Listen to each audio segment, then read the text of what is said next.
हर हर गंगे जय माँ गंगे, हर हर गंगे जय माँ गंगे, हर हर गंगे जय माँ गंगे, हर हर गंगे जय माँ गंगे, हर हर गंगे जय माँ गंगे, हर हर गंगे जय माँ गंगे, जय माँ गंगे। बोलो गंगा मैया की जय। ओम जय गणेश जय गणेश माता जाति पार्वती सीता महादेवा। जय गणेश देवा माता जाति पार्वती सीता महादेवा।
एक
कर्पूरगौरं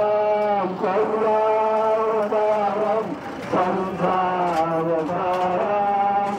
गुरुदेवहारं सदा वसन्तं हृदयारविन्दे भवं भवानी सहितं नमामि त्वमेव माता च पिता त्वमेव त्वमेव वन्दे सदा त्वमेव विद्या द्रविणं त्वमेव सर्वं मम देव देव त्वमेव सर्वं मम देव देव बोलो गंगा मैया की जमुना मैया की सरस्वती मैया की राज महाराज की हनुमान जी की मिश्र महाराज की शैलेश महाराज की सिंहेश्वर महाराज की नागेश्वर महाराज की संघमादेवी की मुक्ति धाम की अपने अपने माता पिता की अपने अपने गुरुदेव महाराज की धर्म की अधर्म का रानियों में विश्व का सनातन धर्म की सनातन धर्म की माता की माता की भारत माता की भारत माता की ओम नमः पार्वती तो सुनो काशी विश्वनाथ में माता पार्वती